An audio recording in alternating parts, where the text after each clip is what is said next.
we have some notes on Taylor polynomials and approximations. And if you think about what we did on Tuesday, hopefully things will click.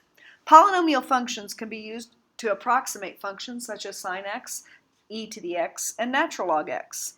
On your calculator, graph y1 equals sine x and y2 equals x minus x to the third divided by 3 factorial plus x to the fifth divided by 5 factorial in a Zoom 4 window and compare. So if you need the factorial key, remember that's diamond key enter.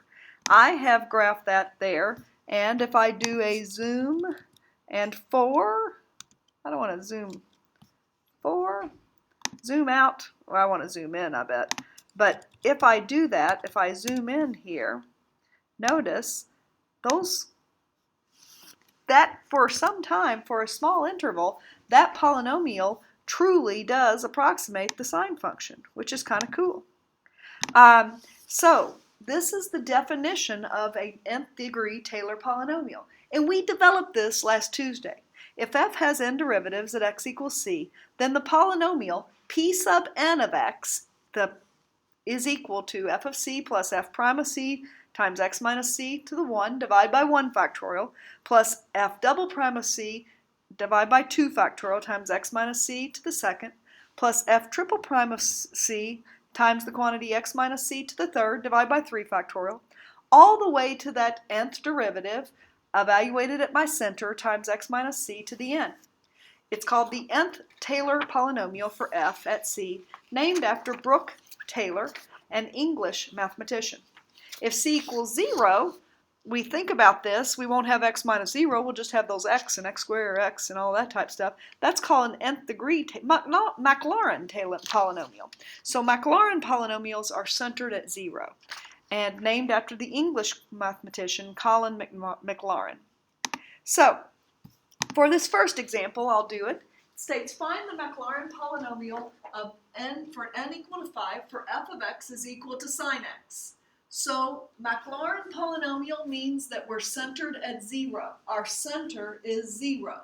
So I'm going to find the fifth degree Taylor p, or Maclaurin p. So p sub 5 of x is equal to, I'd have f of 0 plus f prime of 0, x minus 0 to the 1 divided by 1 factorial, plus f double prime of 0, x to the second divided by 2 factorial, plus f to the third of 0, x to the third divided by 3 factorial, plus the fourth derivative evaluated at 0, x to the fourth divided by 4 factorial, plus the fifth derivative, and that's going to be evaluated at 0, x to the fifth divided by 5 factorial.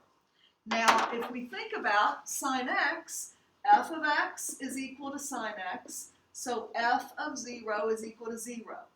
0 plus, then f prime of x is equal to cosine x. F prime of 0 is equal to 1. So I'd have 1x. So y equals x is a first degree Maclaurin polynomial for sine x. Plus, and then the second derivative is a whopping minus sine x. So that's going to give me a 0 there. Plus, my third derivative is going to be minus cosine x. So if I evaluate f triple prime of 0, I'm going to get a minus 1. So I'll have minus 1x to the third divided by 3 factorial. Plus, the fourth derivative of x is going to be a sine x. And so that's going to be, that fourth derivative evaluated will be 0. Plus, and then my fifth derivative of x is going to be cosine x. And that fifth derivative evaluated at 0 is 1. So I'd have this x to the fifth divided by 5 factorial. Do you think the thing that you were first asked to graph and this function, x minus x cubed divided by 3 factorial plus x to the fifth divided by 5 factorial, do they have something in common? I think so. So what we do is we use that polynomial to approximate things. So with my black magic box, I'm going to approximate that. I plug it in and I get 0.987485. We also have a calculator, so we could actually find the real value, a better value for the sine of 1.4. So I plug that in on my calculator and I get 0.98545. Those are pretty close. So what is the error of my approximation? Well, the absolute value of the difference of this. So I get 0.002036. That is symbolized by the absolute value of my actual value minus the best approximation ever value minus my Maclaurin polynomial value. So that makes that relatively cool. If I find p sub 5 of 2.1, I get 0.896842. If I find the sine of 2.1, I get 0.863209. It's still close. That still makes me happy. If we continue on, the question would say, what is that error? Well, that error is 0.033632.